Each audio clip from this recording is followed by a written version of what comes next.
여러분 반갑습니다. 안녕하십니까? 오늘 또 우리 하나님의 말씀 함께 듣고 은혜를 받도록 하겠습니다. 오늘은 그 은혜의 왕국, 영광 왕국 이 두 가지로 하나님의 말씀을 듣도록 하겠습니다.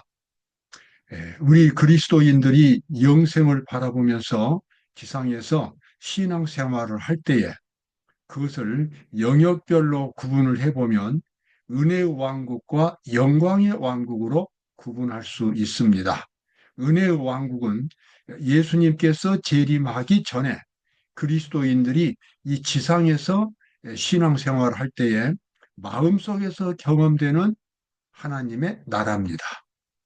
아직은 육신은 변화되지 못했고 아직도 이 세상 속에 살고 있지만 마음속은 하나님의 은혜가 넘치는 그런 세상이 되겠고 실제로 또 하나님께서 돌보시는 보이지 않는 하나님의 능력이 하나님의 은혜가 또 천사들이 그 성도들과 함께 함으로써 비록 사람들의 눈에는 안 보이지만 하나님의 천사들이 돌보는 또 하나의 다른 세계 속에 살고 있습니다. 바로 그것이 은혜의 왕국이었습니다. 그러나 이 은혜의 왕국이 예수님의 재림 때에 이제 다 그것은 지나가게 되고 그때부터는 실질적으로 몸도 신령한 몸으로 변화되고 환경도 영원한 천국이 되고 그래서 이제는 실질적으로 영원한 생명을 누리는 그러한 왕국 시대가 열리게 되겠습니다. 바로 그것이 영광의 왕국이 되겠습니다. 우리 그리스도인들은 그래서 예수님 재림 전에는 육신의 눈으로는 안 보이는 은혜의 왕국, 하나님께서 돌보시고 은혜를 주시고 구원해 주시는 사탄의 세력을 막아주시고 마음속에 하늘의 소망으로 넘치는 은혜의 왕국 속에 살다가 예수님께서 재림하시면 영광의 왕국 속으로 들어가게 되겠습니다. 오늘 그 귀한 하나님의 기별을 살펴보도록 하겠습니다. 먼저 은혜의 왕국입니다.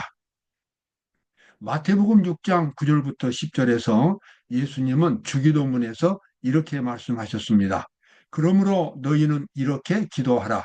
하늘에 계신 우리 아버지여, 이름이 거룩히 여김을 받으시오며 나라의 임하옵시며 뜻이 하늘에서 이룬 것 같이 땅에서도 이루어지이다.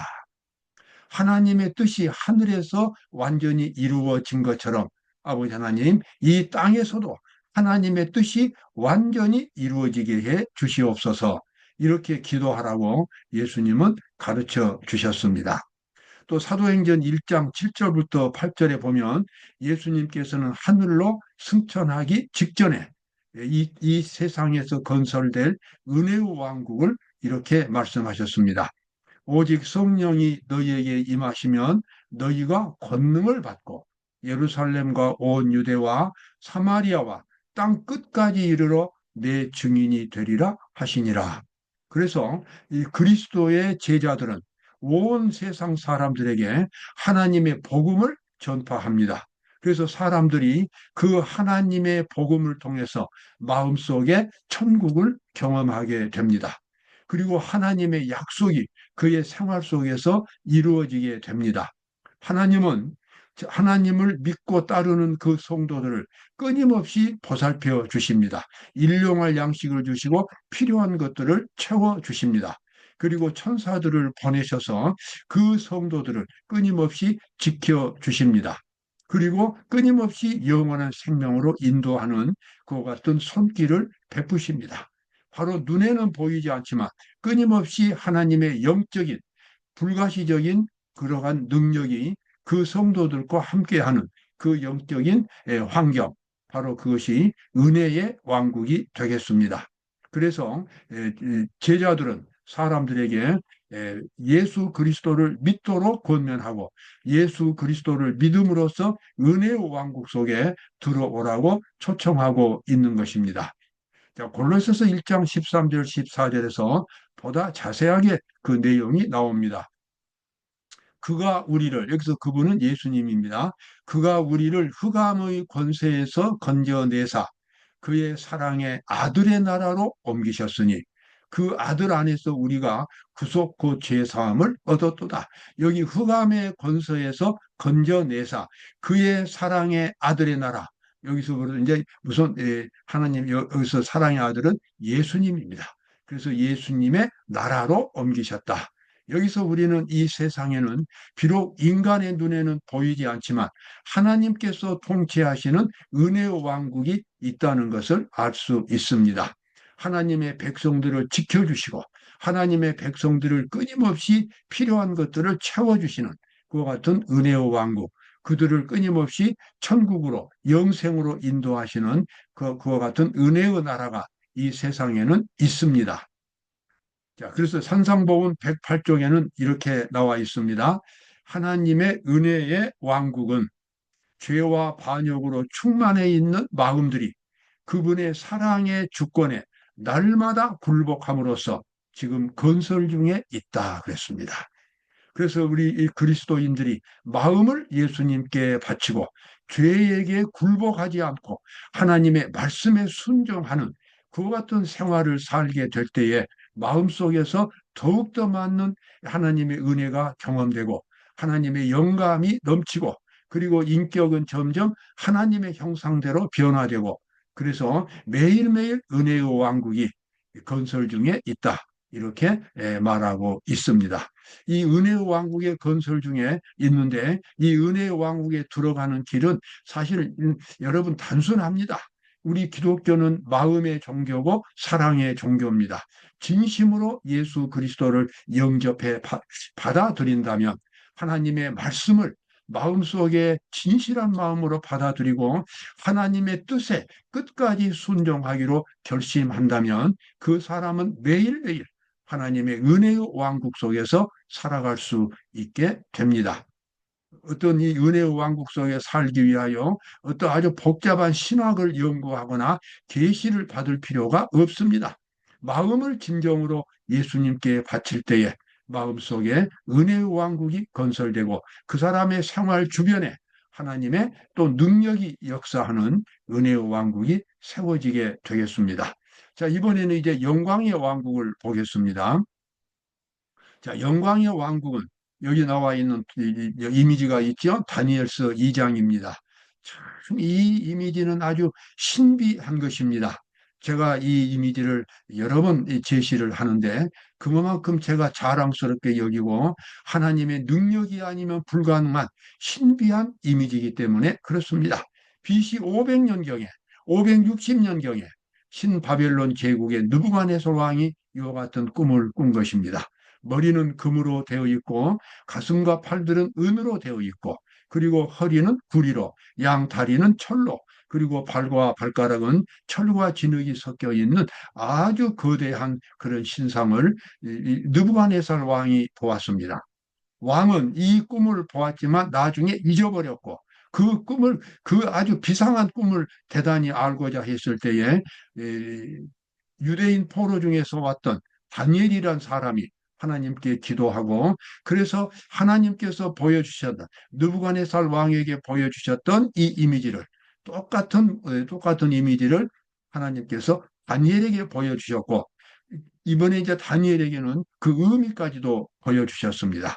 첫 번째 나와 있는 금머리는 신바벨론 제국을 가리켰고 그 다음에 두 번째 나라는 다니엘은 이것을 그냥 둘째, 셋째로 설명을 했습니다마는 역사적으로 두 번째 은으로 표현된 나라는 이것은 바로 페르시아 제국이 되겠습니다. 그리고 페르시아 제국을 물리친 그리스가 세 번째 왕국이 되고 그리스를 멸망시킨 로마 제국이 네 번째 왕국이 되겠습니다.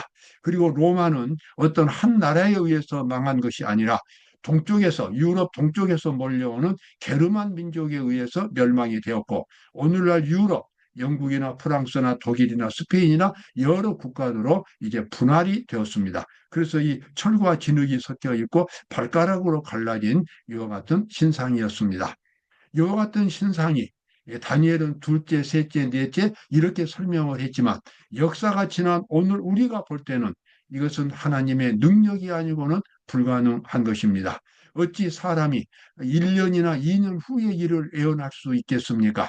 1년이나 2년 후에 어떤 나라가 어떻게 되리라고 하는 것은 인간으로서는 상상할 수 없는 미래의 사건인 것입니다. 그러나 하나님께서는 BC 500년이니까 지금까지 2500년입니다. 2500년 동안 역사의 흐름을 이러한 이미지를 통해서 정확하게 보여주셨습니다. 신바벨론, 페르시아, 그리스, 로마, 유럽입니다.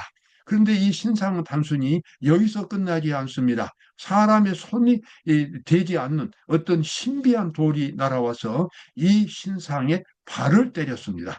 그러자 이 신상이 완전히 박살이 나고 그 돌은 점점 커져서 망하지 않는 영원한 왕국으로 건설되는 모습을 다니엘이 보았습니다. 이 예언은 예, 여기 이제 발가락까지는 전부 이루어진 예언이지만 이제 하나 남은 돌나라는 바로 그것은 앞으로 있을 영원한 하나님의 왕국, 영광의 왕국이 되겠습니다. 여러분 그렇습니다. 지상에 지금 수많은 국가들이 있지만 이 모든 국가들은 영원히 사라지고 그리고 영원한 하나님의 나라가 최후로 이 지상에 세워지겠습니다. 하나님께서는 이 나라의 건설을 목표로 두고 오늘날도 구속 사업을 진행하고 계십니다. 하나님의 구속 사업은 바로 마지막에 세워질 이 영광의 왕국의 시민들을 만드는 것이 바로 하나님의 구속 사업입니다. 예수님의 십자가는 바로 죄인들의 죄를 용서하고 거룩한 품성을 갖도록 만들어 줌으로써 그래서 이제 은혜의 왕국이 세워지고 그 나라의 백성들을 만드는 것이 하나님의 목적이 되겠습니다. 영광의 왕국이 지상 최후에 세워지게 됩니다. 그리고 이제 그 영광의 왕국에 대한 자세한 계획서가 성경에는 나옵니다. 70일에 2300주야 한때 두때 반때. 오늘 이것을 다 설명할 시간은 없습니다. 하나님은 영원한 왕국의 프로젝트를 영원 전부터 세우시고 이러한 계획에 의하여 하나님의 구속 사업을 진행하셨습니다. 우리가 이러한 것들을 다 연구해 보면 하나님의 구속 사업은 단순히 일시적인 그런 이 정책이 아니라 영원 전부터 세워놓으신 하나님의 구속 사업이었고 이 구속 사업에 의해서 죄인들이 하나님의 백성으로 이제 인정을 받고 영원한 왕국의 시민이 되겠습니다. 한치의 차질도 없이 하나님께서는 이 모든 구속 사업을 다 건설하시고 지금까지 추진해 오셨습니다. 우리가 예수 그리스도를 믿고 구원을 받을 때에 우리는 하나님께서 세우신 이 영원한 왕국에 의하여 왕국을 세우는 그 계획에 의하여 우리가 영생을 얻고 영광의 왕국의 시민들이 되겠습니다. 자, 요한계시록 19장 17절에 보면 하나님께서 이제 조사 심판, 하늘에서 조사 심판이 마쳐질 때에 천사들이 찬양을 부르는 모습이 나옵니다. 조사 심판, 하나님의 심판이 마쳐졌다고 하는 것은 영광의 왕국에 들어갈 그 백성들이 이제 최후로 확정이 되었다는 것입니다. 하나님의 심판을 통해서 이제 확정되었고, 그래서 이제 드디어 하나님의 구속 사업에 큰 줄거리가 이제 잡히게 된 것입니다. 그래서 이 천사들이 그렇게 기뻐할 수가 없습니다. 19장 7절에 보면은 우리가 즐거워하고 크게 기뻐하여 그에게 영광을 돌리세. 어린 양의 혼인 기약이 여기서 어린 양은 예수님이고 그리고 그 안에는 바로 1차적으로는 예루살렘 성이지만 궁극적으로는 하나님의 백성들입니다. 그래서 그 아내가 예비되었다는 것은 하나님의 백성들이 이제는 확정이 되었다고 하는 것입니다. 왜 여기서 혼인 기약이라고 말하겠습니까? 우리가 그 의미를 짐작할 수 있습니다. 신랑과 신부가 결혼을 할 때는 영원한 사랑으로 결합을 합니다. 신랑 신부가 결혼하는 데 있어서 가장 필수적인 조건은 순결하고 영원한 사랑이 되겠습니다. 그와 똑같이 예수님이 한 사람 한 사람을 심판하실 때에 어린 양이신 예수님의 신부가 될 사람들은 예수님을 향하여 가장 순결한 사랑, 영원한 사랑을 가지고 있는 사람들입니다. 어린 양이신 예수님의 뜻을 소중하게 생각하고 예수님께서 하시는 일에 완전히 헌신한 사람들입니다. 예수님의 그 거룩하고 아름다운 사상을 마음속에 그대로 받아들여서 세상에서 예수님처럼 살아가는 사람들, 그래서 마음으로부터 예수님을 사랑하고 존경하는 그러한 사람들이 천국 백성, 영광의 왕국의 그 백성들이 되고, 그리고 예수님과 함께 영원 무궁한 그런 세월 동안 함께 살아갈 수 있는 자격을 얻을 수 있게 되겠습니다. 자, 초기문집 280쪽에 나와 있는 말씀입니다. 그리스도께서는 그분의 백성들을 위하여 대속하시고, 대속했다고 말은 죄값을 대신 지불하고 그들을 다시 하나님의 자녀들로 회복하셨다는 것입니다.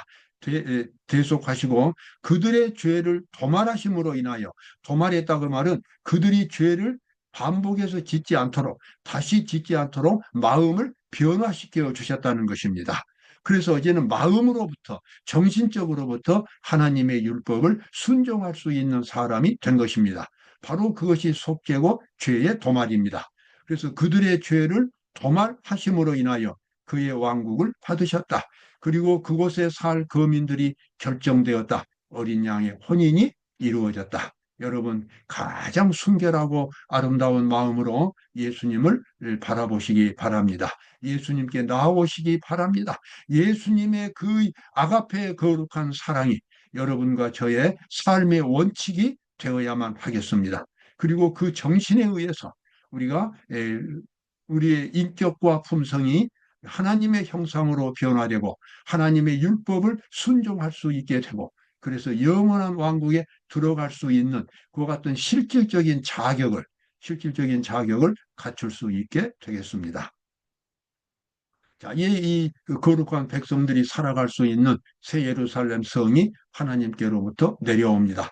또 내가 보면 거룩한 성 새 예루살렘이 하나님께로부터 하늘에서 내려오니 그 예비한 것이 신부가 남편을 위하여 단장한 것 같더라. 참 이 예루살렘 성, 이 땅에서 구속함을 받은 이 마지막 하나님의 백성들, 이 백성들을 위해서 하나님께서 준비하신 집이 바로 새 예루살렘 성입니다. 이 성이 얼마나 아름다울까는 상상을 초월합니다. 지금도 하나님이 만드신 이 천연계를 보면 얼마나 그곳에 아름다움이 있는지 모릅니다. 꽃 한 송이, 풀 하나, 곡식 하나, 과일 하나, 그곳에 하나님의 아름다운 창조의 솜씨가 있습니다. 또 우리의 몸을 돌아보아도 얼마나 신비하게 만들어졌는지 모릅니다. 그와 같은 조직, 그와 같은 이 조화, 이러한 모든 것들이 창조주 하나님의 사랑을 말해주고 있습니다. 그러나 그 창조주 하나님이 그 구속받은 이 성도들을 위해서 지은 이 새 예루살렘 성은 우리의 상상을 초월합니다. 얼마나 아름답고 행복한 터전으로 만들어 놓으셨는지, 바로 그것이 이 새 예루살렘, 하나님께서 구원해 주신 성도들의 영원한 집이 되겠습니다. 계경투 676쪽에 보면 그 아름다운 새 예루살렘 성을 이렇게 말하고 있습니다. 그곳에서 영화롭게 된 새 땅의 수도 예루살렘은 여호와의 손에 아름다운 면류관, 내 하나님의 손에 왕관이 될 것이다. 이제 구속 사업이 마쳐지면 우주는 새로운 시대가 열리게 됩니다. 그동안 수많은 천사들과 우주 거민들에게 고통을 주었던 이 죄의 문제, 그리고 이 지상에 살고 있는 이 사람들에게, 인간들에게 말할 수 없는 고통을 주었던 그 죄가 이제는 영원히 사라지게 됩니다. 그리고 죄가 사라지고 나서 하나님께서는 새롭게 시작되는 우주 시대를 이제 열게 됩니다. 그리고 예수님께서 새로운 왕으로 등극하시게 됩니다. 그리고 새로운 우주 시대가 되면 이 지구가 우주의 중심지가 된다고 하는 것입니다. 그곳에서 영화롭게 된 새 땅의 수도 예루살렘은 그랬습니다. 여호와의 손에 아름다운 면류관, 내 하나님 손에 왕관이 될 것이다. 정말 이 지구가 이 우주에서, 끝없이 펼쳐진 우주에서 가장 아름다운 별이 되고, 이곳에 하나님의 이 궁전이 있고, 그리고 모든 우주의 중심이 바로 이 지구가 되겠습니다. 새로운 역사가 시작이 되는 것입니다. 성경은 우리에게 영광의 왕국의 그 화려한 미래를 보여주고 있습니다. 그러므로 사람이 예수 그리스도를 믿고 영생을 얻는다는 것은 가장 지혜로운 선택이 되겠습니다. 여러분 오늘 또 기쁨이 넘치는